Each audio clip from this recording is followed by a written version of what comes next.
अस्सलाम वालेकुम, कैसे हैं आप सब। मैं हूं महविश, आप देख रहे हैं taste of life. Strawberry jam घर पर कैसे बना सकते हैं बोलकर मार्केट स्टाइल का डिटेल में आज हम इस पर बात करेंगे।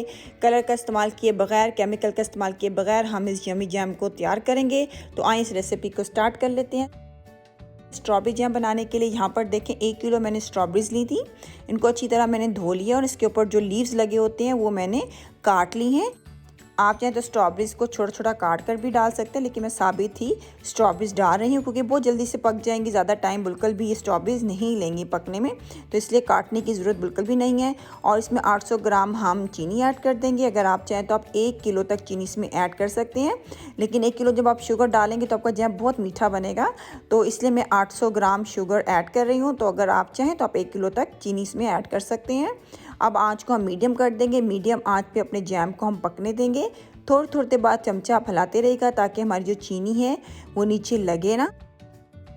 पानी का इस्तेमाल आपने बिल्कुल भी नहीं करना है इस जैम में। स्ट्रॉबेरी का जो अपना पानी निकलेगा ये जैम उसी में हमारा तैयार हो जाएगा, तो इस चीज़ का आप ख्याल रखिएगा।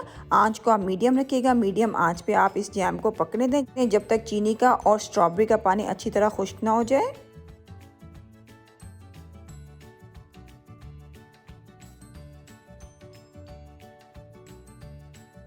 आप देख सकते हैं जैम हमारा गाढ़ा होना शुरू हो गया है। साइड पर देखें कितने बबल्स भी बनना शुरू हो गए हैं। इसका मतलब है कि हमारा जो स्ट्रॉबेरी का पानी है और जो चीनी का पानी वो अच्छी तरह से एवोपरेट हो चुका है और हमारा जैम बिल्कुल तैयार होने वाला है।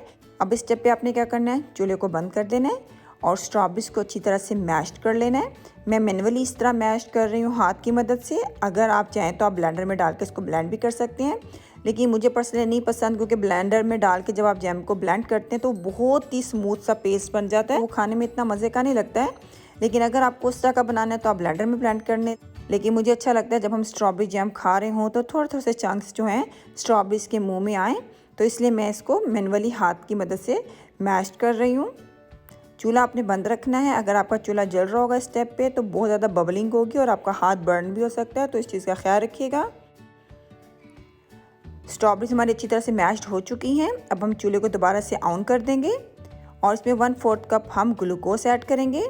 ग्लूकोज ऐड करके 2 मिनट और जैम को हम पकाएंगे ग्लूकोज के साथ। अगर आपके पास ग्लूकोज ना हो तो आप कॉर्न सिरप भी ऐड कर सकते हैं उसकी जगह पर। आप देख सकते हैं हमारा स्ट्रॉबेरी जैम बहुत अच्छा गाढ़ा हो चुका है और ये बिल्कुल इस टाइम तैयार है। आइए आपको सर्व करके दिखाते हैं। आप इस जैम को 1 महीने तक आराम से यूज़ कर सकते हैं। बनाने के बाद आपने इसको फ्रीज़र में रखना है, बाहर शेल्फ पर नहीं रखना है क्योंकि हमने इसमें कोई भी केमिकल ऐड नहीं किया है, तो ये ख़राब हो सकता है। दूसरी बात, जिस बोतल में भी आप ये जैम रखेंगे वो बोतल आपकी साफ़ होनी चाहिए, धुली होनी चाहिए और ड्राई होनी चाहिए। उससे पानी का एक कतरा भी नहीं होना चाहिए वरना आपके जैम पर फंगस लग जाएगी। इस चीज़ का भी ख्याल रखिएगा। और वो बोतल आपकी एयर टाइट होनी चाहिए, यानी कि लूज़ उसका कैप नहीं होना चाहिए, एयर टाइट कैप होना चाहिए। तो इन चीज़ों का आप जब ख्याल रखेंगे तो आप इस जैम को आराम से 1 मंथ तक यूज़ कर सकते हैं क्योंकि हमने इसमें कोई केमिकल कलर ऐड नहीं किया है। ये बिल्कुल होममेड हेल्दी जैम है। ज़रूर इस रेसिपी को आप ट्राई करिएगा।